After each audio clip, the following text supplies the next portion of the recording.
I'd like to just start off by asking you guys how your weekend has been so far. Obviously, it's still early hours of the morning on a Saturday. And, what's been happening that side so far today? Yeah, it's been good. I went to the movies last night for the first time in like almost 2 years, which was interesting.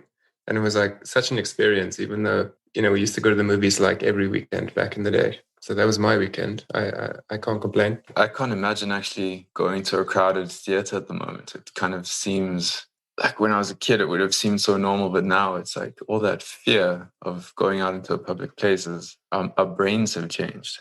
Mm. You know what you guys just reminded me of? Yesterday at work, I was talking to one of my colleagues and I was telling him about this like 4DX experience. I don't know if you guys have seen or have like a 4DX sort of theater that side. I don't think so. We have like the D box thing, which like shakes you around when there's explosions and stuff. Is it that kind of thing? Yes, it's very similar to that. The one that we have down here, they call it like the 4DX. So it basically shakes, like as you say, when there's explosions, like it shakes and stuff. And if someone jumps into the water, like this water just comes out of nowhere and you like get wet. And if it's cold in the theater. Uh, If there's mist everywhere. If there's lightning everywhere. So it's just crazy how things are sort of just advanced when it comes to movies. Yeah, hopefully soon we can wear like body packs, and when there's an impact or like a gunshot, we actually feel that too. yeah, that would be great. Dude. Yeah. What movie did you watch yesterday, bro? It was Shang-Chi, the new Marvel movie, which, yeah, it was okay. I don't know, can't complain. Something nice to, take your mind off things. So, yeah. Yeah, we were saying like Marvel's they've hit this formula, and it's kind of like copy paste, or at least like for us, that's how we feel. But credit to them for making such a huge franchise. Definitely, dude. Do you think finding that formula, whether it's industry-wide or on a personal level, do you think that's important, or should it just be kind of like grow as you may? I think you could probably look at it from like different perspectives, and you could even probably apply it to all kinds of makings of art and music. When you find that like magic formula and it brings with it like huge success, if it's like a financial benefit, then it's easy to kind of stay there. But I think like true artistry is kind of finding where that formula is, finding the sweet spot, and then pushing that in a new direction. Like riding a wave. The wave will eventually die down, I suppose. Yeah, like you've got to be adaptable to kind of push something in a new direction or change with it or take risks. There's the risk of, I think, losing the fundamental idea of creating something, the magic in finding something new. If you're in that formula space and you're still finding that you're able to find something new, then that's amazing. But there's that risk of getting stuck because it's working. When it comes to your singles, the ones that you've released, there's definitely quite a range of ideas coming through. Is that part of your philosophy in terms of allowing yourself to be a little bit experimental while still finding something that can be a core part of your identity as Club of Suns? Maybe it is the fact that we haven't really found a formula, or sometimes don't even really know what we're doing when we're doing it. But we try and keep things quite organic, and we try and draw inspiration from where we are in the moment. I think that there might be kind of like a signature thing that is Club of Suns, but I suppose we are a bit schizophrenic in how we probably change from song to song or sound to sound. I don't know, Steph, what do you think? I like kind of not being the same every time and surprising myself. I suppose like half of it has to do with the actual creative process, what you're writing. And I think you try and write new things, like you try and push yourself.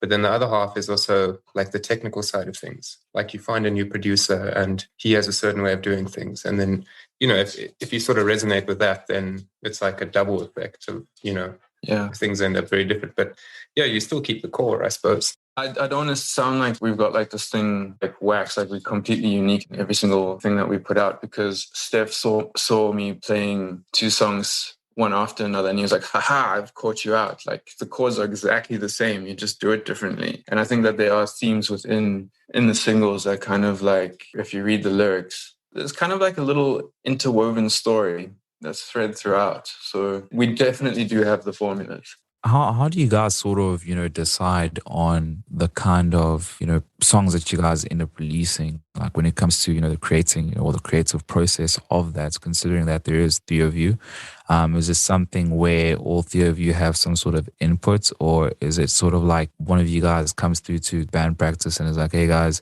so I've got this sound and I'd like for us to sort of build, on it? Or is it like everyone's job, like anyone can just come through with anything at any given time and then we all just sort of focus on that and build upon that? What is your sort of creative process when it comes to the songs that you guys end up releasing?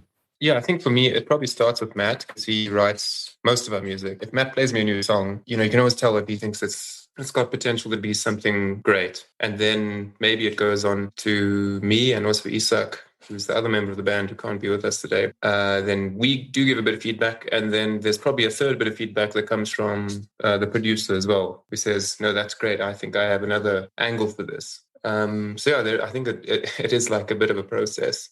I don't know, Matt, would you agree? Yeah, I think when it comes to actually recording the very, very old stuff, Stef and I would kind of just try and practice our hand at getting demos out, getting the ideas out and trying to just, get practice studio time in so that we're ready for actual recording when it comes to crunch time. And then when we worked with the first producer that we had ever worked with, which was Rob Luce from Songsmiths, we had an idea of what we wanted to do. We were offered 6 songs with him and we kind of wanted it to be split down the middle. We have like this alter ego kind of style and sound of like garage rock, guitar jumping around. And then we have like the softer synthy ballady side of us as well. So we kind of like wanted to just split that in half and try and do both.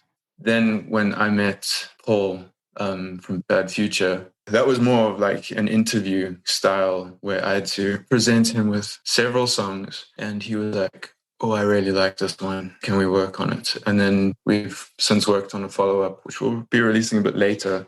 And he also had a big hand in deciding kind of where we were going to go with that one. He's helped us a lot in terms of, I think he's got a good finger on the pulse of what's happening in the music industry. Whereas we're kind of like head in the clouds, just writing because we like writing. What you guys actually mentioned, it isn't the first time that you're mentioning, the producer and stuff. Would you guys go as far as considering, the producers that you guys have worked with as sort of being like the fourth member of the band in a way? Hell yes. Yeah, definitely. I think we approach music as I write music. And when it comes to laying this stuff down on computers and like using software and tech, like, I wish I was so much better. It's so frustrating not understanding that language or like being more exposed to it or actually practicing more. Because I think the future of small bands is like do it yourself. I think you can also pick it up with like bands that you listen to. I mean, if you really go in deep and you see like this album was produced by this guy and this album was produced by someone else, you can tell as well the producer has a massive impact on how everything sounds in the end. And you can hear it, I mean, from band to band who have even worked with the same producer, you still kind of hear the signature of the producer on that body of work. Like Butch Vig comes to mind, yes. Or Mark Ronson. Yeah. How do you guys sort of reckon that sort of comes about? Is it the plugins that they decide to use? Is it, the guitar that they decide to use? Is it their own sound? Is it the way that they execute things? What would you sort of, attribute that to? That's a very good question. Yeah. I think maybe it sounds a bit cheesy, but it's like their direction. I don't know. Like I think a good producer knows where he wants to go, and maybe it even comes down to creativity and hard work. He's willing to try a whole lot of things, and and go the extra mile to figure out what works for the song. You could probably even bring the formula thing back into this conversation, where one might want to lay down very organic stuff, like when it comes to instruments, everything's live, or another one might want to add a lot of software tricks. What do we want to call that? Like, yeah, just like tricks of the trade. Yeah, because I think with every decade or every couple of years, there's definitely stuff that producers are kind of all dabbling with at the same time. So there's sounds of the age. I think some producers kind of follow that, even if they're not doing it exactly or trying to copy it. I think that there definitely is a movement of the mind, but as a collective. Rob Luce said that you initially had a different vision for Spaceman's Vertigo and that he convinced you to go with a more guitar-heavy style. I'm pretty happy with the Biffy Clyro vibe, but I want to know what your first ideas for that song were. You've researched this. That's crazy. I had written Spaceman's Vertigo, and I think it was initially like quite a ballad-sounding acoustic track. And then I presented it to Rob, and he was like, let's get electric guitars, guns blazing. It's your first single that we're going to release on these platforms. Let's make it big and bold. That's kind of how we play our stuff live. I mean, we have this very bold sound when we're on stage, which is very different to when we're playing, I think, together quietly. I think that's what Rob was trying to do, was trying to get that live essence of us when we are throwing things around, throwing our sound around and being a bit more wild, which is a different side of us. I mean, I'm very soft-spoken, so is Stef. But we kind of let our hair down and almost change persona when we are on stage. Spaceman is a good release when it's played hard and heavy.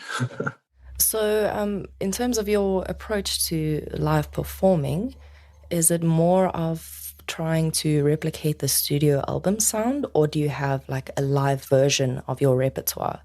I think maybe from a drums point of view, I sometimes put effort in to try and go out of my way to do new stuff on stage. I don't know if it's just me trying to keep things interesting. He keeps me on my toes, yeah. Yeah. Because there's that idea that you've like made the song and then you reify it, into a recording. So then like, this is the song now. But, you want to still keep it alive a bit and actually approach it from a different angle when you play it live. I feel the same. I think that if a song is recorded, it is almost like a snapshot of the song in time and space. And it's a version of it that then will exist and will remain like that, unchanged.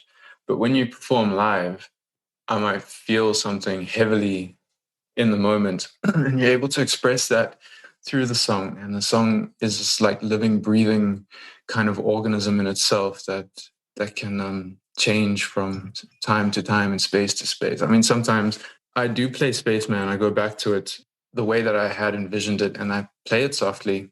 So maybe it's also down to the venue, and it's down to how we feel. But sometimes it's cool to be more intimate, even with some of the hardest, heavier stuff. From what I've read, when you recorded Spaceman's Vertigo, Rob recorded in quite clean so that he could manipulate the sounds later. But when it came to the song Mexico, he allowed you to sort of play with it the same way you would do on a live performance and like keep the effects in that you were using. So yeah, like Mexico is a really nice like in-betweener in terms of your live performance and Spaceman's Vertigo, the way it was recorded. I gotta ask this. In Spaceman's Vertigo, you reference like home in Mexico in the lyrics. And then we have Mexico, the song. So what is the deal with Mexico? Are they connected that way? Oh, damn. I don't know. This is all on you. Okay, you've caught me out here. Mexico was an idea, like probably that goes back 10 years, but I was going through a romantic exploration and the idea of Mexico being like a paradise kind of sparked back then. Stef and I also, I think simultaneously we were going through different things. Yeah. And there's the spot on like Northcliffe Hill. I mean, I'm guessing you guys are in Cape Town, but if you know Northcliffe, there's a spot that we both sort of were at the same night, experiencing different things at the same time, but we didn't know that each of us was there. And then that was like Mexico. There's like a viewing spot. And it sort of summarized these events that we were going through. And yeah, I don't know, am I butchering the concept? No, I think so. We were in the same place at the same time without knowing. And it's not just a physical place. I think emotionally we're in a similar kind of space. This like disillusionment with the world and with relationships and wanting to find some sort of like idyllic paradise. And Spaceman being this this character who's not comfortable in the world, looking for a way home. And I think that Mexico theme, trying to find your way home or to a person of importance that you belong to, almost like a heaven or something on earth. And Mexico is just like the word that we use to describe this thing, feeling like an outsider and just wanting to kind of belong somewhere. That's what that theme is about. I think Talisman also has a reference to Mexico. Yeah, Talisman was originally called Tenochtitlan. I think that's what Mexico was originally called. And the Mexican flag has an eagle, I think, clutching a rattlesnake on a cactus. And that was on an island. And the Promised Land prophecy was said to be like, if you saw the symbol, that would be like the founding place of Mexico. And Talisman actually sings about that imagery within it. So another catch me out moment there, because you found another big formula thing. Yeah, Easter egg. Speaking of Easter eggs, I've heard you mention that Liberosis and Hollow are sibling songs. How are those two connected? Sibling songs, I think sometimes we write songs one after another, or one idea splits into two things, like a twin experience. And I think Hollow there was a lot of anger when I was writing that, a lot of discontent with how people and their egos are super inflated, and they feel like they are centers of their own universes, but it's completely hollow. As a person who, I feel really intensely about things, and as a young kid, I always wished that I didn't feel so much, because it's really difficult to contain all of this in one vessel. And so liberosis is the idea of not feeling anything at all, or feeling less, and wanting to feel hollow. There's some really dope points, that you guys have really covered, from, the whole live aspect of your guys's, existence as a band, to how, when you mentioned that, it depends on the venue, or how you play, a certain song would depend on the venue that you play at. And obviously also, when you guys were chatting about Mexico, which leads me to two questions. The first, being focusing more on the live aspect, and that, if the way that you play a certain song can sort of depend on the venue that you're playing at, how much thought and consideration sort of goes into picking out the venues that you guys actually play at. How do you guys go about that? Because I like to imagine, with some of the bands down here, with the band that I'm in, it would be a matter of someone at the Winston sending us a message and being like, hey guys, we've got a show coming up on Friday.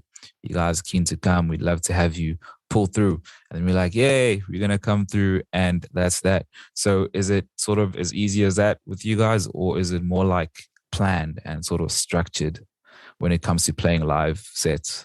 I mean, when we started out, I think it was a lot like that. But, we just wanted to embrace every experience. And so whether we're playing at a bar where metal bands play, or we're playing at an art gallery for, people who don't really want to hear too much noise, we would then just adapt to that. And sometimes we'd have to, really practice and, figure out how we're going to play this music to adapt to this scenario. Things probably changed as we got a bit more busy, that we could actually pick and choose the sort of venues that suited our style. I think in Cape Town, you guys are spoiled for choice, to be honest. Yeah. Oh, man, it's so hard playing live in Joburg, because there's only so many spots that you can play. And often you have to head on over to Pretoria to really engage with the people you want to engage with. That's where the music vibe actually is, this side of this country. So we're super envious that you guys can kind of feel out your audience, where we kind of have to often go in blind, and sometimes going in blind, you miss the mark, you play too hard, or you don't engage properly. But there's room for kind of doing an opening song or two, and then feeling out how your audience is feeling, and you kind of meet them in the middle, and then you start bouncing energies off one another, and you feel out the end of the show together as one unified thinking being, feeling thing. I've heard this, way too often for it to be something that is I've lost the word, but like basically, I've always gotten this impression that Pretoria would be the ideal place, like if you want to sort of start a band, because of how apparently the crowd that side is more like the varsity crowd and all of that there. So with you guys, being the band that you are, um, if you sort of, had to go back to when the band first started and you sort of had a choice, like, hey, be a band that is sort of predominantly based in Pretoria or be a band that is based in Joburg, would you guys stick with Joburg or would you just be like, hey, we'll, go to Pretoria and start off there? I think definitely some of the better gigs we've had were in Pretoria. I think we always had good experiences in Pretoria. So I think you're right. Yeah, I think that there's a completely different feeling when you are in Pretoria. There's this nightlife that you don't get in Joburg. I think people are just trying to stay alive when they're in Joburg, to be honest. Like, you do something wrong and you're not careful, you're going to die. It's that kind of city. So, I mean, you can't like drink and walk on the streets here. It's a real shame that we don't have this culture of walking from venue to venue. We've tried, doing this with galleries and venue spaces on certain districts, certain streets. But honestly, it really is, it's a difficult city to live in. And that's why I said we really do envy, the guys in Pretoria, really. Cape Town, man. Yeah. If we could live and breathe as a band in Cape Town, I think we'd really enjoy that. Yeah, because I think, well, Matt and I both went to Wits. We were both students there. I think if we were both at Tux, the band may have flourished a bit better. Yeah, I think those sort of things really do matter when you're making, or at least when you're trying to perform your music, let's say. But now, I totally get what you guys are saying. But when you guys mention that, a place like Cape Town, sounds very appealing to you guys as a band. What is stopping you guys from moving there? Do you have things that sort of bind you to stay like in Joburg or? Yeah, I think just life in general. We've all got, jobs, other jobs. And I think it would be like quite a big thing to uproot. I mean, like uprooting just one sort of person or family or whatever is a lot of work, but then three families all simultaneously is quite difficult. I mean, I think we always have in our mind that we could tour and stuff, but actually relocating is quite a daunting prospect to me. Yeah, I feel the same. Like, I've like scoured jobs websites looking for a way to get to Cape Town, and then I'm always like, oh, but can I? What about the people here? What about the life I've made here? What about the band? And you know what? If I was a braver human being, I probably would have done it in the blink of an eye. But I feel like certain responsibilities and like obligations I've settled a bit. So that's bad on my side. Like, if I was true to my art and I was absolutely in it, then I wouldn't even have thought twice. I probably would have, probably even immigrated to try and get the music onto a bigger stage. But maybe that would have killed me in the end, because I feel like music for me isn't my job. It's something that I find my peace in, my healing and my creative expression. And that's why I didn't go and study music, because I didn't want to lose that. It doesn't like resonate with a lot of people, but it's been something that's been precious to me, and I've probably not wanted to sell it to anyone. So I never made that deal with the devil. Do you guys not feel that, Club of Suns as a band is worth the gamble of making that big move? And I'm just looking at what you were saying there, bro, in that, this is your passion, this is where you find your peace, would you not say that then doing that sort of as, something that you do for the rest of your life, being the main thing, would sort of be you doing what you're passionate about and therefore it not really feeling like work? Like, what people like to say, if you're passionate about it, it doesn't feel like work. So do you guys not reckon that it's possibly worth a gamble doing things that are that big, as big as relocating, to see if this could grow even further than you guys have taken it? I think that, I don't want to point any failure to any like one thing. talking about failure. Yeah, maybe it's not a failure, maybe it is, but the pandemic kind of slowed down the trajectory of our growth quite a lot. And we had kind of big plans for what we were doing and where we were going. And I feel like there was huge burnout when we tried to release, and we were doing that without being able to perform. I mean, we released Nova, which we put our hearts and souls and like everything that we had worked on for a couple of years, like into that song and into that video. And to have like the world stand still as we did that was immensely draining. And if I could do it again without that interruption, like you've also got to surround yourself with the right people. And I'm not of a business mind. Like I'm a creative through and through, and I feel like if I had strategized things better and I had surrounded myself with kind of like that business team, that could have helped me like probably just strategize a way into the market and into the right spaces. We have had management. Unfortunately, that wasn't able to continue. But I mean, having a manager is one of the best things you can do as a creative, because they kind of they steer the ship for you. They guide you through the like rough seas, and they also, I think, deal with a lot of the stuff that distracts you from just making and being a creative being. They kind of protect you, shield you, guide you, and put money where it needs to be allocated as well. Mm. I've spoken like in a really roundabout way, but I hope that kind of gives you the gist of what you had asked me about that. But yeah, I really would want to, in another life, do this again properly. No, it makes a lot of sense, man. Thank you for clearing that up. I want to sort of continue on that by sort of expressing, a certain point with something that you guys actually mentioned earlier about how the scene up in Pretoria is really dope, and also the scene out in Cape Town is really dope as well. And I just wanted to let you guys know that, I, on my side, am from Durban.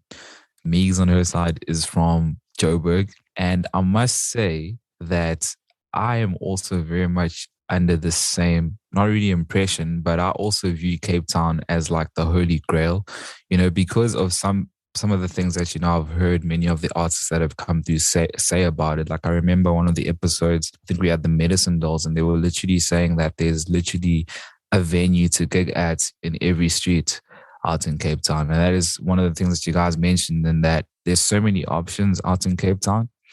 So for you guys, what is it exactly, that makes Cape Town so appealing, aside from the fact that, there's a wide array of sort of options? And, you guys did say that you may want to tour one day. I don't know if you guys have played in Cape Town, but if you have, you could probably give us more insights in terms of, what that sort of feels like and why it is such a place that, seems like the holy grail of the South African music scene in a way.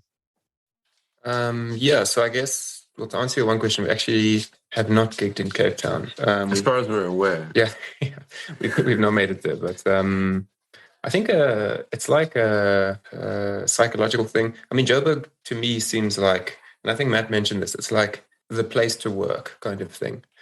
And I think there's a lot of effort to try and make things a bit more relaxed here. And, but at the end of the day, I mean, even like historically, it was founded on gold mines. It was a place to go to toil and to get your gold kind of thing. That underlying culture has remained, Yeah, I think we put up these high walls and we don't know our neighbors. And when we go out, we drive to a location, we get out the car, we jump straight into the venue, and we are in our little bubble. And there's no like walking on the street. There's no immersing yourself in each other's culture. I mean, I say no, like it doesn't happen. Yes, we do have certain opportunities to do that. But as Stef said, I think because it's like a money space. With money comes a certain kind of like violence, or a certain kind of like, if you want to use the word evil, but there's this thing here that is people live in fear, I think. And there's a certain kind of calm. Maybe we're just idealistic about what Cape Town is. I'd actually love to hear what Durban is like, because I mean, if it's anything similar to what Cape Town's like, it might not be as busy and bustly. And, I would love to know what KZN, what the scene is like there as well. Dude, the scene down here is it's close to dead, I'd say, when it comes to live music and stuff. I guess the only people that would be thriving, wouldn't really be like people that have sort of like a proper band setup or play maybe rock music or, alternative, whatever the case may be. It's more, the acoustic sort of artists that basically go out and play coffee shops and, that kind of vibe. Those are the kinds of people, the people that play covers and all of that, they would be the people that are sort of thriving in a way. Not so much since the pandemic, because obviously, with the venues closing down and everything like that there. But for an actual like band, I don't think it is a place where a band, could sort of flourish as much as it should, considering the fact that, this always comes up and people are probably tired of hearing about it. But yes, we only have the Winston that caters, towards the heavier bands and stuff. So that is generally like the place, that you sort of start off at, when you create your band and stuff. And it's the one place that has sort of stayed true to sort of catering, for the metal scene and the rock, bands and everything like that. But there literally isn't any other venue, besides the people that actually take initiative and, like Matt Howes, who basically puts at the Polo. He had to find like a venue out, near Hillcrest where I stay, and, made his own event that consists of like bands that came through from, Joburg, Cape Town and all of that there. We've got Cliffy, who's doing the events at Robson's, which is sort of like a restaurant and stuff. So if you aren't playing at the Winston, then it's literally just people that sort of, make their own shows. And I wouldn't really say that is a healthy environment for people who want to sort of be in an actual band and stuff. But yeah, I guess if you're into, doing covers and, radio friendly type stuff, then there might be, venues for you. But I would say just overall, it's terrible. Like even the hip hop side, this is like a whole new podcast, bro. Like you can't even talk about it in like less than 5 minutes. So yeah, it's quite bad. I don't know, what were your guys' impressions? Like, what did you think the Durban scene was like? Yeah, I think, Durban's changing, and I personally haven't been on a good holiday to Durban in such a long time. But the last time I was like Belito side, it looked like things were improving and nightlife was happening and stuff. But, it's been too long for me to have an accurate idea. I think it seems like where the business is happening is where the growth is where people are getting out and about.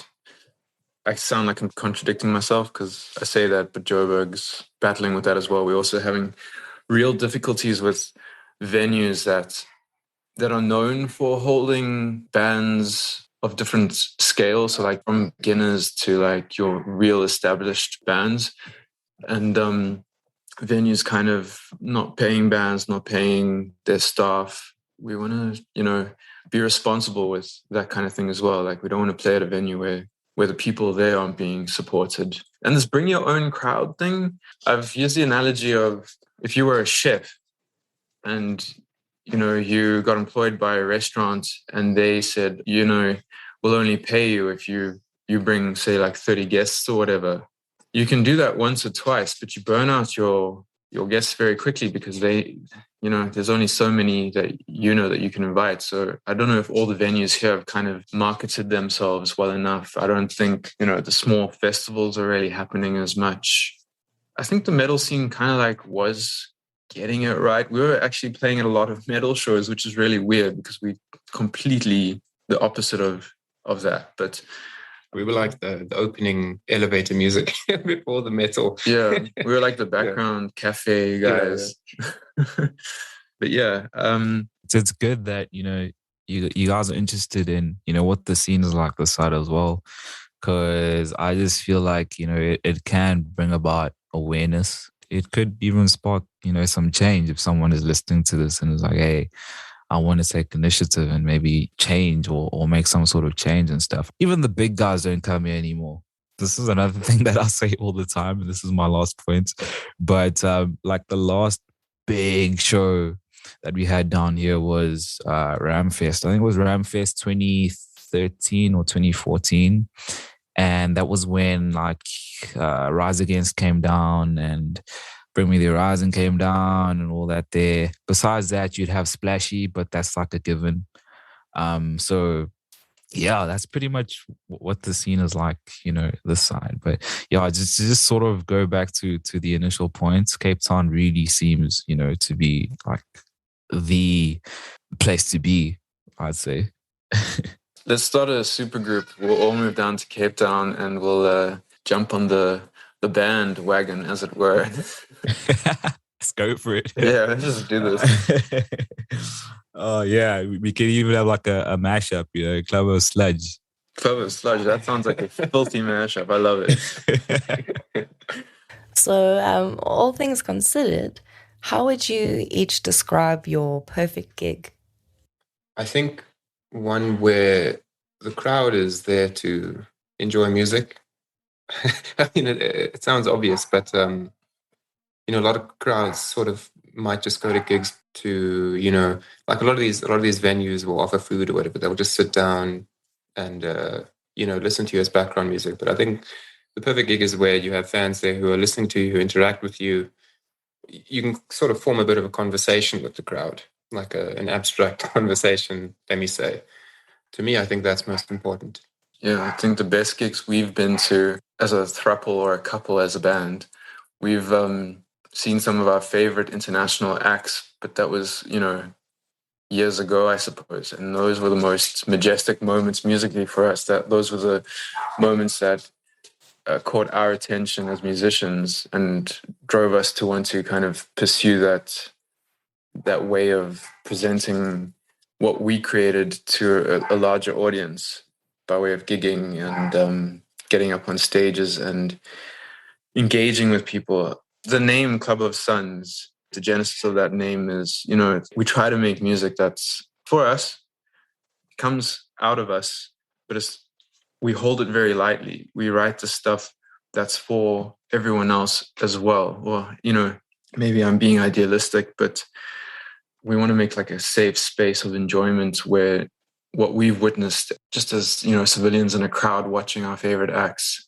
and what they've given to us, we wanted to kind of do the same thing for people as well. I mean, I've had huge, if you want to call it emotional or spiritual experiences watching some of our favorite acts, life-changing experiences watching some of the musicians that we look up to. Music is such a powerful thing. And we're humbled to be able to dabble with this craft, sharing it or not sharing it would be a travesty and a crime because it is a gift. And I believe you've got to share your gifts. It all boils down to just sharing is caring when it comes to music. You guys have one of the cleanest looking, social media pages. Like your Instagram is incredible. How much planning goes into it actually looking the way that it does? Oh, thank you. That's very kind. Two of the band members studied fine arts, and you can guess which ones. One of us is a doctor of particle physics. Am I right? That's about right. It's about right. So I think visual aesthetic is very important to us. Initially, we kind of we went in blind, and being in the visual roles that we are in, I'm also in film. So I kind of my visual language started improving as I was getting older and better at flexing my eyeballs. Then I started consciously thinking about everything's got to be within a certain color scheme or a certain. There were moments where things were bright. There were moments on our page where things are black and white, and then there's moments where we started introducing color back, and thought went into it. But initially, it was just how are we going to present ourselves to the world? We did understand the importance of presentation from the get-go, because I think Stef and I started as a non-gigging duo where we would write, and because I dabbled with lights and cameras, we would make our own stuff and then present that on YouTube and Instagram or whatever social media platforms were available to us back then. So we kind of started as a social media band. So that had to be in the forefront of our brains. Would you guys say there are any negatives when it comes to that sort of approach when it comes to your social media page? I mean, if everything is sort of planned out and you sort of, go for a certain look, are you not sort of limited in terms of what you guys can actually put up on your social media page? And is the trade-off sort of worth it in the end? There's definite negatives. I think that you kind of get like this blank canvas syndrome where you don't know where to start, or if things aren't looking the way you want them to look, you hesitate on posting. When things are quiet, then you run out of content to keep people active on your pages, which has kind of happened to us with COVID and stuff. I listened to another contemporary or slightly older than us band member talking about make as much as you can and put it out there, even if you aren't 100% happy with it. Just keep looking like you're busy and you'll create a certain gravity and people will be drawn to that. So for a long time, at the risk of burning out the three members in the band, we were most weekends, twice a weekend, we were generating content, performing, accumulating stuff. And then we built a big portfolio of stuff that we could then select and post as if it was happening in the moment. So we kind of cheated a little bit. It also brings us back to the whole community thing, because a lot of people like to get involved with that kind of stuff. So you have photographers who will be at gigs who will take photos and like really good photos and just give them to you for free and, that kind of thing. And yeah, it's also a nice way to develop those sort of connections. We've had other creatives hold our hand through the journey that we've been on. I mean, Jade Holling, he's a photographer. Wes Poon, I sometimes film us, and then Stef will film me, and we kind of make it look like we are performing live, but we're actually not. And then my work has been very kind, where they've also, the most amazingly talented visual people start like recognizing the power of visuals as well as the power of music, and we all kind of come together. And that's like what I think as musicians we really, really need to just all come together. That's why I think podcasts like this are so important as well, is because we get exposed to one another's work, and we bounce ideas around of what's successful, what's not, what venues, where the gaps are with performing. So more people need to do this kind of thing. More people need to listen to this kind of thing if music is to survive in this country. Thank you so much for those kind words, bro. Like, really appreciate it. And, even for us, like on our side, bro, the mere fact that, we were privileged enough to have, these kinds of chats, with like-minded artists and creators as well. It's only a privilege, and we only get to learn and also broaden our sort of mindset when it comes to, things, like these that we are tackling, So, yeah, I'm really hoping that even for anyone who's listening, we'll be able to sort of, have something that they sort of walk away having learned and stuff. So that is really beautiful, man. Thank you for that. I want to know, how did filming restrictions affect your creative choices when you were working with Indie Village Creative on the visual for Nova? Your questions are so deep every single time. I'm very lucky to be able to work for the company that shot the music video for Nova. So I kind of went in understanding what the restrictions were so I could base the music video on what I knew was possible. And that's why it's a live performance and not a narrative to start with. But I wanted to make every kind of scenario within that live performance its own performance. So we're never in shot together as a band, because I feel like that's completely overdone. So I knew what gear we had. I knew what lights we had. They were very kind to be able to supply us with venue and some of the pyrotechnics that we did. Shame Stef burnt his drums while we were doing the one shot. If you guys haven't watched the music video, you should watch the music video just for that moment where the fireworks were going off and we were screaming because we were being burnt, and it was such a fun music video to shoot. You guys have done a really good job of explaining where you're coming from in terms of the process videos that you do, your episodes on YouTube when you were doing more of a virtual vibe. It was really good because it gave me a lot of insight. I was watching those videos and I discovered other songs that were like not on your Spotify. And I was like, where are these? Like, where is Wooden Ribs? Where is Wooden Ribs? Was that a question? Where is Wooden Ribs? It is. Where is Wooden Ribs? Yeah. Where's I Don't Talk to Machines? Oh, snap. Where's, Heaven Sleeps? Where are those? Are they coming? They might be coming. I don't know. Should we? So, yeah. Thank you. Like, get into our brain. I don't know how you're doing this, but Stef and I, September time is like Club of Sun's birthday time. And we had planned to get some of the old songs that we had recorded in a bedroom all those years ago and just share it with the new people, well, the people who are new to us, who might not have heard that content from us, even though it was more like process demo stuff. It's worth, I think, people understanding the origin story, even though it's not perfect. And so Stef and I had decided to share that.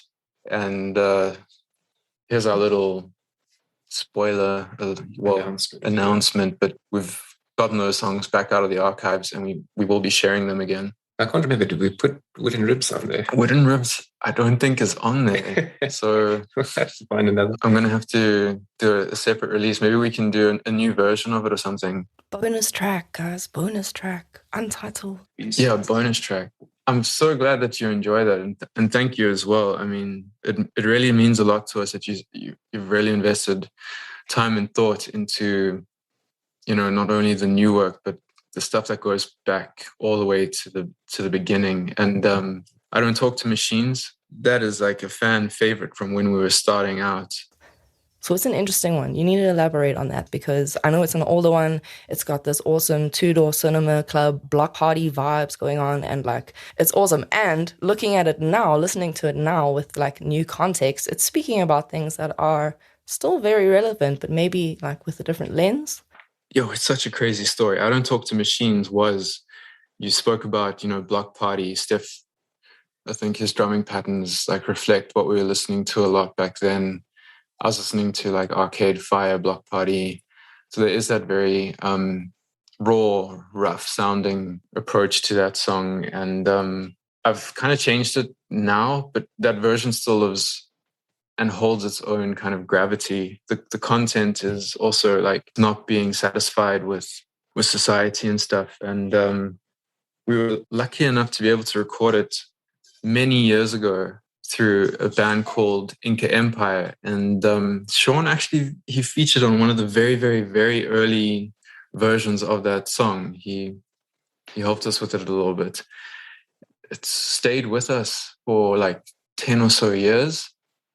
And I've revisited it and it now feels just as relevant to play as, back then when we were playing it when it was new. I feel like we understand it better now. It's almost like we wrote something we didn't understand and now we're able to kind of, with hindsight, understand what we were talking about. And I've added a new section, a couple more lyrics about the frustrations of the industry as well and the importance of not letting the poet's voice be lost or die because you need to write a hit and you need to be let through the gates by the gatekeepers.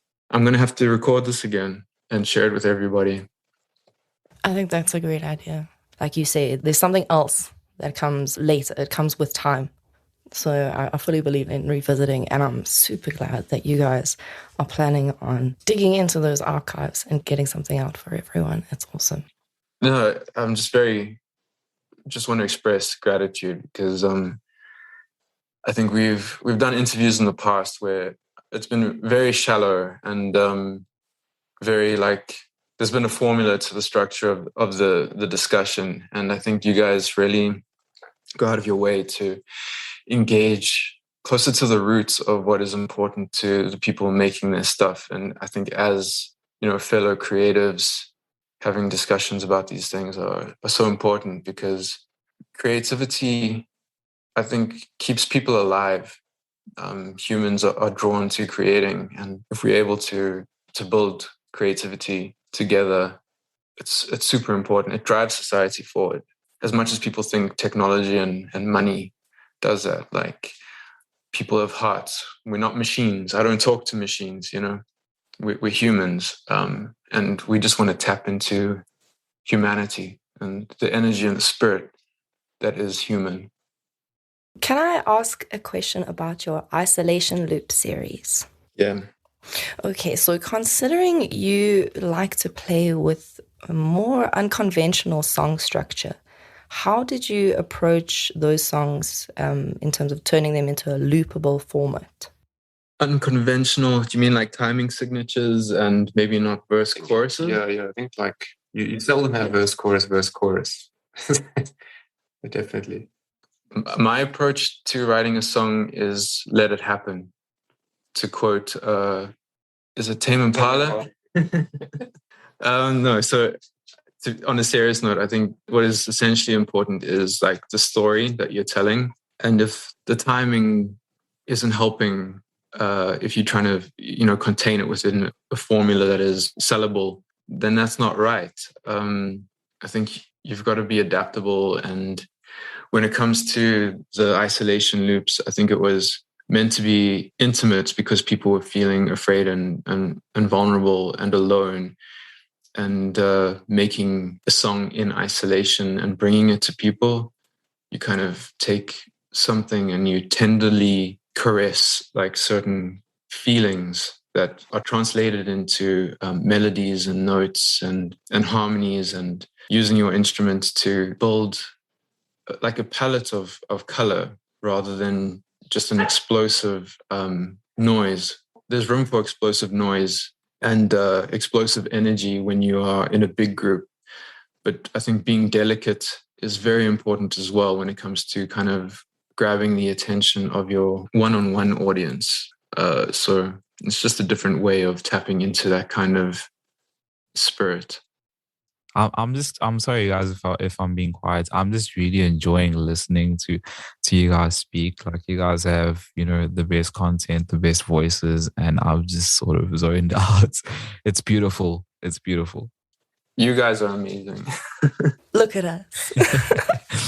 Look at us. Hey.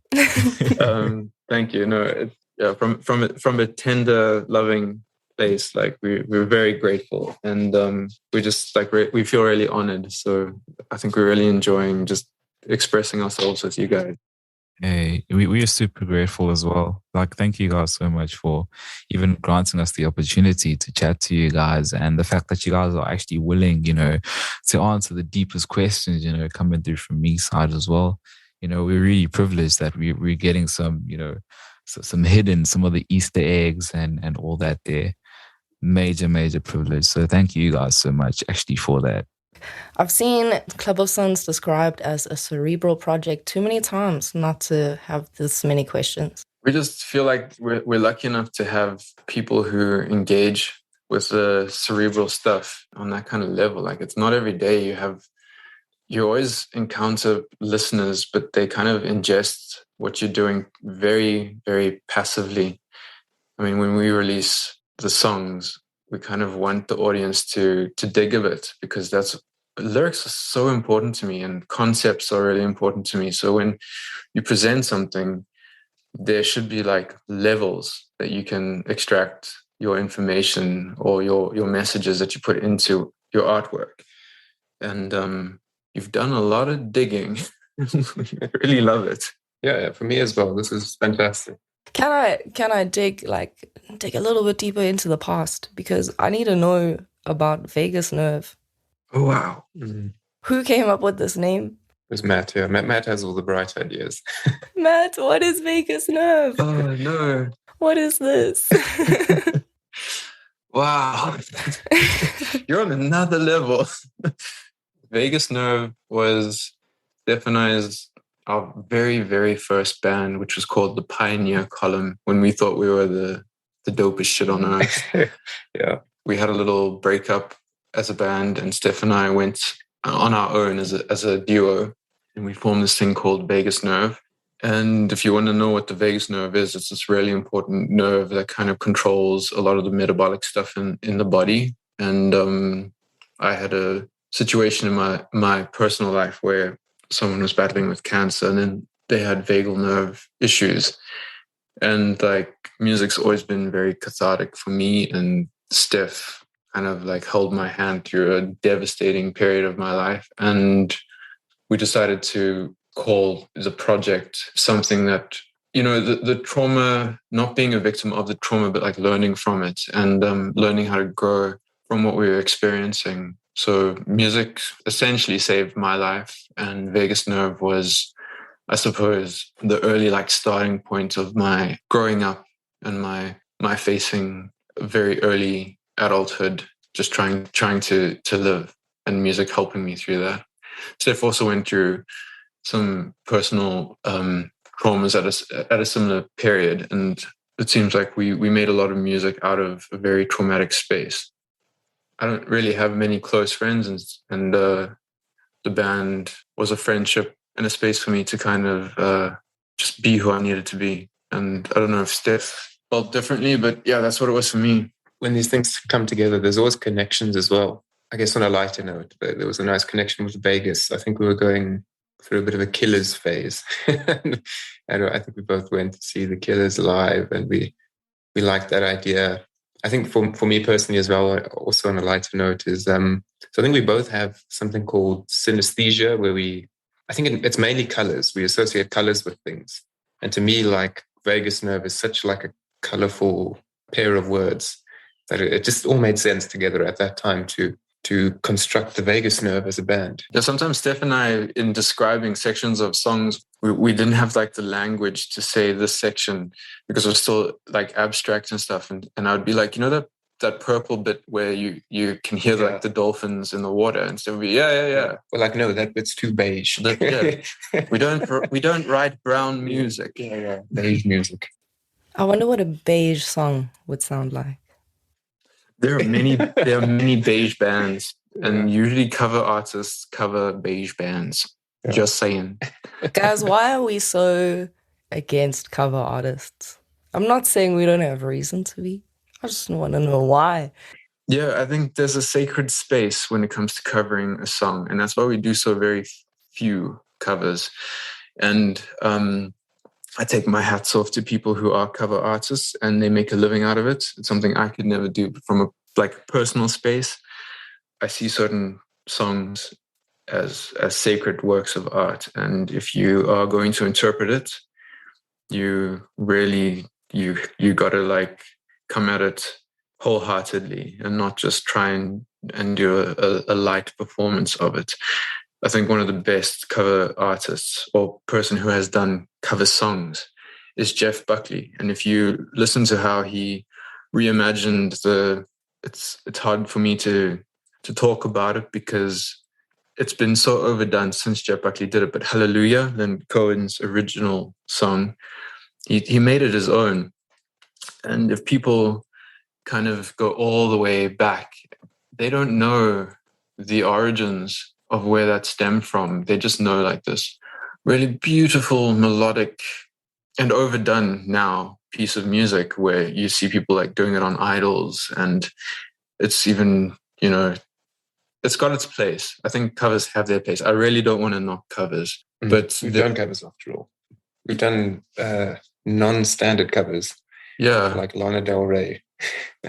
Yeah, we did video games in our own kind of way. We played like Linkin Park and Bring Me the Horizon stuff live, but we've done it like really acoustically. I've got two questions that basically stem from what you guys just said. The first one is more of like a correct me if I'm wrong type thing. But when you guys mentioned like a beige sort of band or beige music, for some odd reason, the first band that popped up in my mind was like a Mumford and Sons or Lumineers. Am I wrong? Perfect. Yeah, absolutely right. Yeah, that's perfect. But I mean, what's the connection? What's the link there? I don't know. Yeah, it's weird. I think the way synesthesia works is like it doesn't work the same for everyone. Like if I were to say like the number 2, I think it's green for me, but it's blue for Matt, right? Yeah, kind of ish. Yeah, Yeah. I mean, so the point is like I think it's very experiential, and also like if you think about like beige was very popular in the 70s, I suppose. So you think of like beige as being outdated and run down and overused, and I don't know, it's I think it's also like a tone and yeah, I think you're right. Like that like age. Like I was walking to the shops the other day, and my wife was with me, and an old classic came on, and she started like shaking her hips, and I jokingly said, "Don't shake your hips to this, because we'll walk around the corner and see an old lady shaking her hips to this song," because that's what the kind of vibe they get jiggy to. And lo and behold, we walked around the corner and there was an old lady shaking her hips, and she just packed out laughing. She was like, "How the hell?" Like, so yeah, beige is probably what some people would see as, like that. There's that indie folk kind of sound that might get a bit beige. There's even pop songs that might get a bit beige. So it's not just like genre or era. It's kind of people maybe who get stuck in a certain kind of formula, getting back to formulas. Yeah.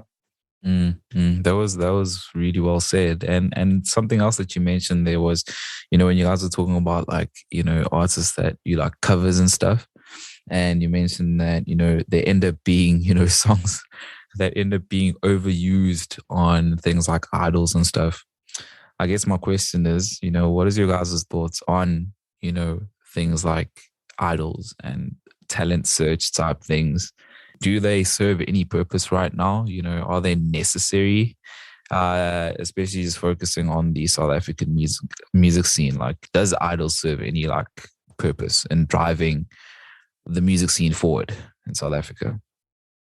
Yeah, maybe I'm letting the cat out of the bag or embarrassing Matt a bit, but I think there was a phase where he was really considering going on to idols. So I think he probably has some thoughts on that. I felt like we've spoken about gatekeeping, and I feel like a very quick way to knock on the gate is to be on a platform like Idols. So if you are like in desperate need of getting something done very quickly, like I remember when Elvis Blue did it, I was so happy for him because he had struggled for so many years to break through. And when you keep bashing your head against the door and it's not opening, but you know that you've got something good, it's soul destroying. But now I think Idols has kind of changed, and it's got a lot of agendas, and they already know what they're looking for before you even get to them. So I think there's room for, I think, a space for people to look for talent, but it becomes very dangerous when you've already got a set prescription for, I think, who and what you're looking for.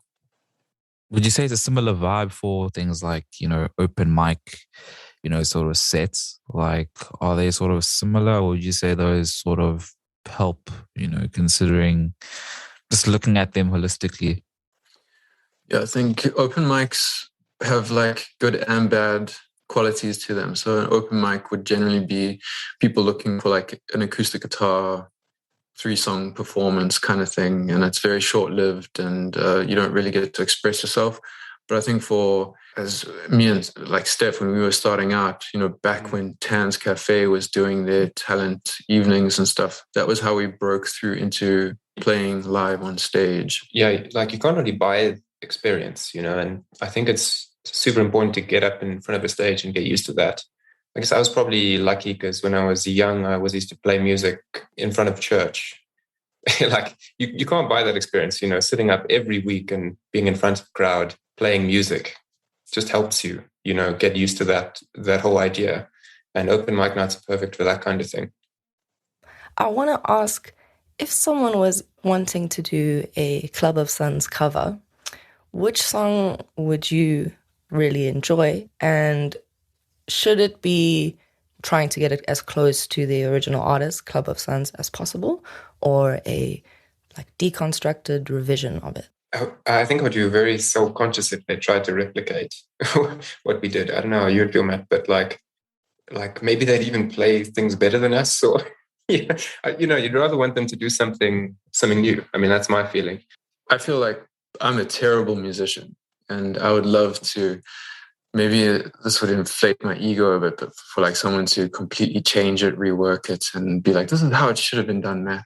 You fool." Yeah, but in terms of which song, yeah, very difficult to say.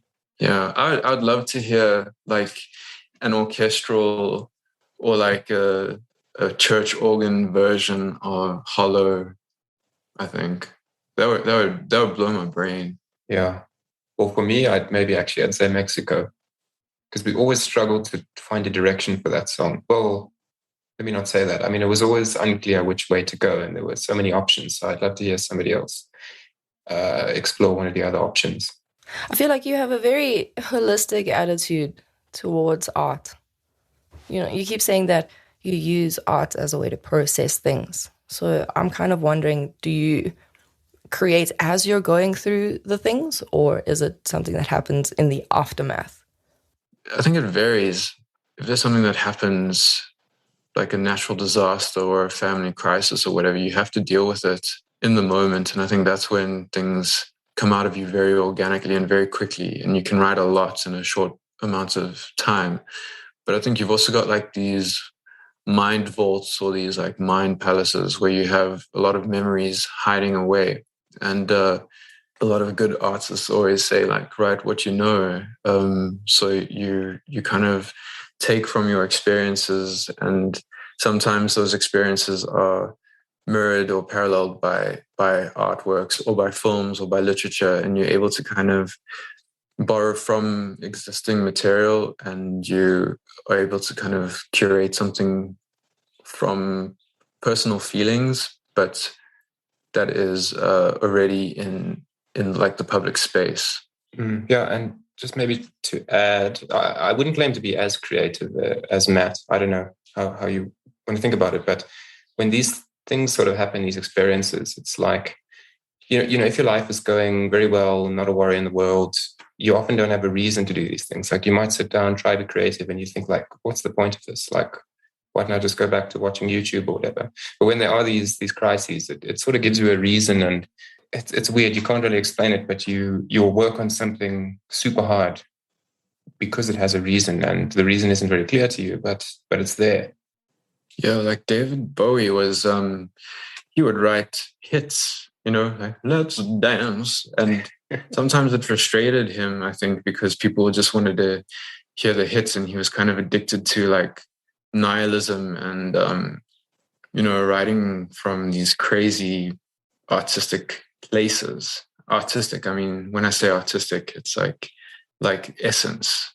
There's this like deep river that you can dip your creative bucket into that's already like flowing, and you grab what's already there and you kind of paint with it. And I think like he's one of those musicians who really understood that. And I think most musicians write from a place of needing to write something. When I think about true artistry, you make it because you really do have to make it. And we are in a society now where I think people are making because it's easy to make music. And like I'm glad that it's become more accessible to people, but it has its own problems with it, where you try and release something, but already people are like idols. They already know what they're looking for when they want to play your music on their platforms. Like it's got to hit a certain brief. So I'm a little bit addicted to not knowing and not understanding life and my place in the universe and mortality. And I might have a little bit of a dark approach to things, but I think that's what understanding what life is actually about. I think it's being really honest. We're here for a short period of time, and in understanding your mortality and some of the darknesses, I think you learn to appreciate what is light and what is beautiful in life. That was very well said. You remind me of that one quote. I don't know who it's by, but I always hear it in the movies where they say, I'm here for a good time, not a long time.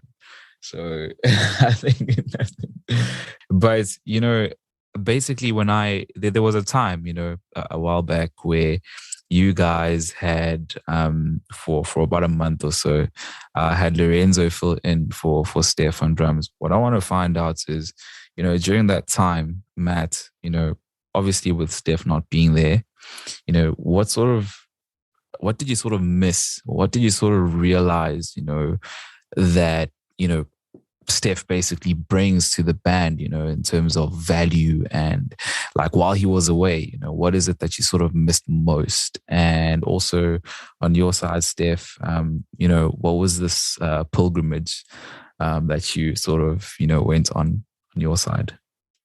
So I went away. I think it was just a time in my life when I needed money. if I'm completely honest, I mean, I needed something to do and to earn money. And I found this like really interesting project in Belgium. It was like at the end of my studies, and, I knew all the people there, and it looked like a really good adventure to go on. It was CERN, right? The Hadron Collider. No, not that one. I mean, it was related, but it just looked like the right time to go, because not only was it an adventure, but I just also needed that project, because that project was funded very well, and it's very nice to get paid in euros. Let's put it that way. So, I mean, I sort of had to go on that.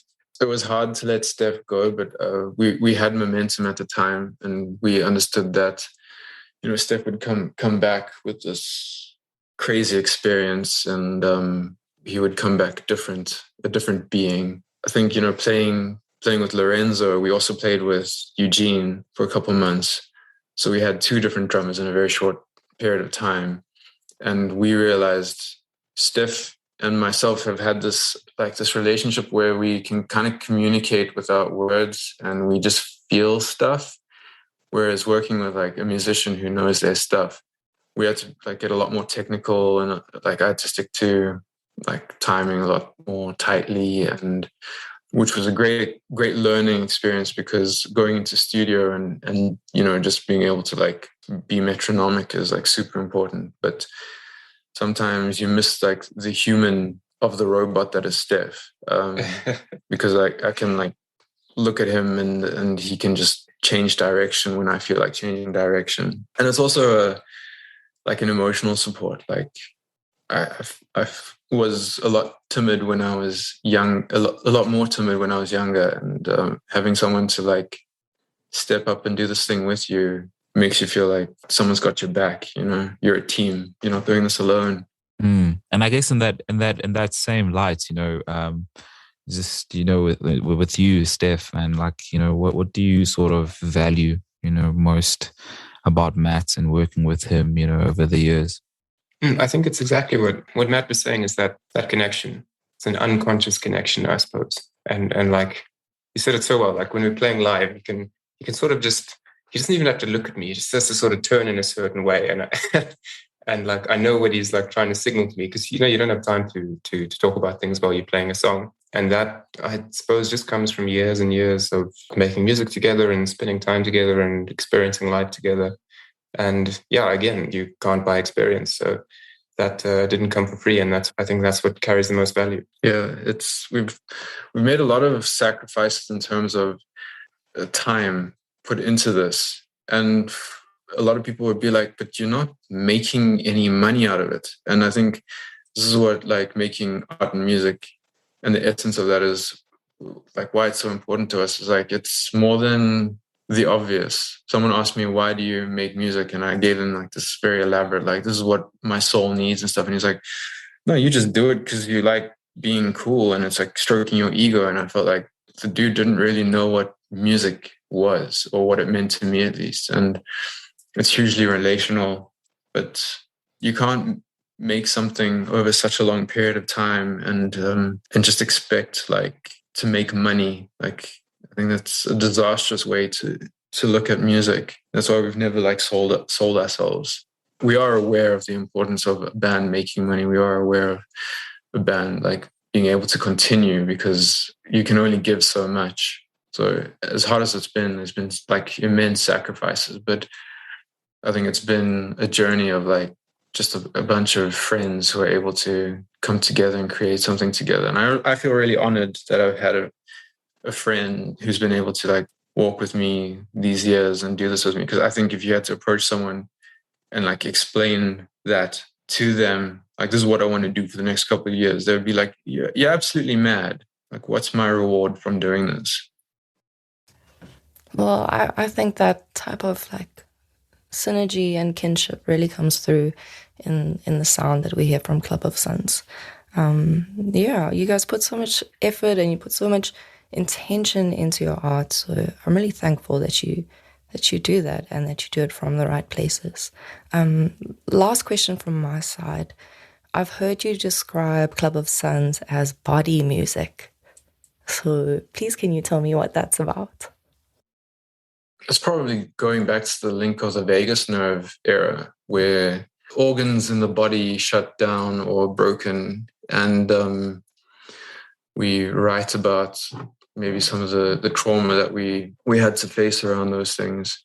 But then making music that makes your body react to it is also what's important to us. So you're dealing with like really heavy lyrical content or concepts, but you're still kind of able to like dance to it. A philosopher by the name of Alan Watts kind of explained life as like this dance, and that you like don't just try and get to an end point. Like that would be pointless. You know, a dance is made up of all its moves. I think that like through struggle, through pain, but being able to kind of like be graceful through it and realize the gift that is life, even though it's like often really painful, is super important. So we are creatures that inhabit these bodies, or we are bodies that inhabit minds. I don't know how you want to look at it, but like we're rooted to this biochemistry, and it's able to move through music, and music impacts us. So that's what body music is for me. I think it's a nice last question to ask as well, because it ties everything that we've been saying together in a sense. Like, I think we had like a bit of a Mexico moment where we both had events, like, I mean, Matt and I were involving lungs. And then, so Matt wrote a song called Lungs. And then it's sort of, on the back of that, it was like, you know, we formed this band and realized that it's almost like we are different parts of the body, and the sum of those parts is more. So, you know, this idea of I'm the lungs, Matt's the brain, or the heart, you're the brain, or, you know, whatever it is. But it's, you know, that kind of synergy comes through, and that's really where you develop creative stuff. Guys, that was very beautiful. You know, just the way that you guys go in depth and just explain everything. It's really dope. You know, we really learn more about the band, and yeah, we always, you know, appreciate, you know, the time that you guys have spent with us. Just want to thank you for taking some time out of your Saturday to, you know, have this chat with us and grant us the opportunity to learn more about you. We'll always cherish these kinds of moments, and want you guys to know that this isn't the last time. So if you guys really want to chat or do anything or work on anything, you know, we're always open to grafting. So thank you guys so much for that. Where can people sort of get in touch with you guys if they want to work or collab, or, you know, just reach out in general? We've spoken about Instagram. We try to be quite active on that platform. So it's at Club of Suns, and suns is in the interstellar ball of light. Yeah, the ball of light that's in our sky, or the many balls of light in our night sky. We're all of this material. So Club of Suns, and you're all a part of the Club of Suns. We want to emphasize that. Like, the club is everyone who engages with the material. So Club of Suns on Instagram, Club of Suns on Facebook. We've got a lot of content on YouTube as well, where we've tried to make explanations in the old days of how we were creating stuff, up till now, where we just put out a music video for Nova, which is a really exciting thing to put out. The main ones: Facebook, Instagram, YouTube. Oh, and please, like, stream our music. We're on, I suppose, all of the major streaming platforms, right? So yeah, everything. Yeah. If you're into Spotify, we're on Spotify, Apple Music, Deezer. We have some old stuff on SoundCloud if you want to go and search through the archives, as I think at least one of us in this room has done today. Do it. It's worth it. Do it. You'll find some gems like Silver Hill and Stardust. Silver Hill, yeah.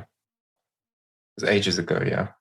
Yeah, there was a lot of anger written around Silver Hill and the government at the time. And like, listening to it again, I'm realizing, wow, still very poignant. Like there's a lot of stuff in this country and even worldwide where we're like, ugh, I'm just so frustrated with how things are being run. So we'll have to bring that back. On that bombshell, should we close off with that track or should we close off with Nova? Pretty tough decision. I would love people to hear the newest thing that we've made, because I think we're always most proud of the last thing that we've made. It's like your favorite child's always the most recent one, isn't it? Really? I don't know. Yeah. If you'd like to close with Nova, we'd be very grateful for that.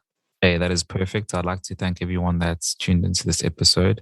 Matt, Stef, thank you guys so much for joining me and I. Meagan, thank you for being the awesome hostess that you always are. And yeah, guys, we basically going to bow out. You've been listening to this on SoundCloud, Apple Podcasts, Spotify, Sludge Underground podcast, everywhere. And yeah, until next time, it's bye for now. We're closing out with Nova.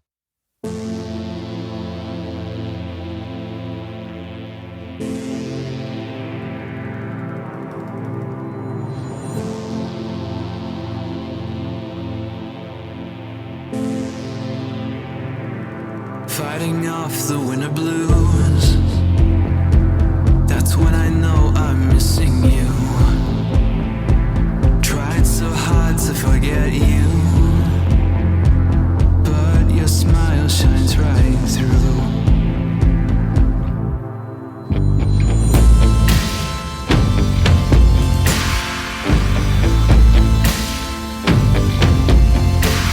And I'm so tired of seeing the world through a screen.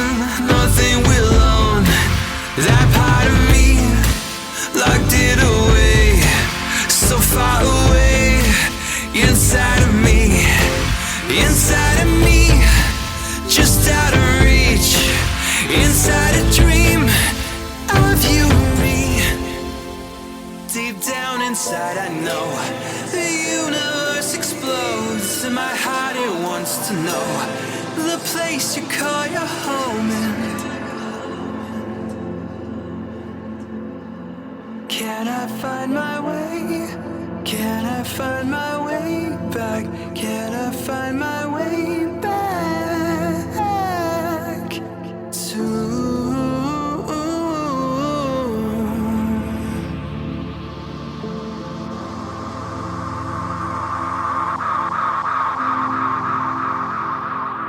far too late for this unknown. Still I try to catch you as you go, like trying to hold on to a wave. I never learned from my mistakes, the mistakes I always make, the ones that make me feel ashamed. I wanna see that smile again, but I fear this is the end. And I'm so tired of seeing the world through a screen. Nothing will own that part of me.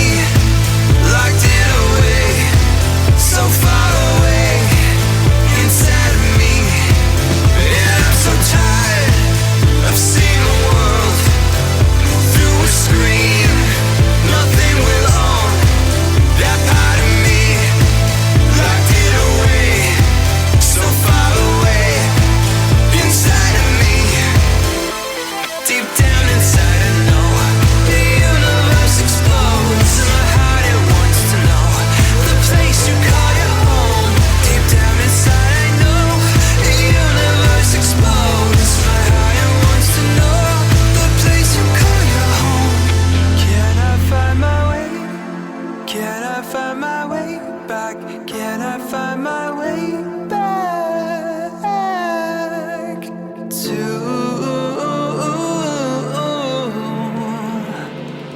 find my way back to you?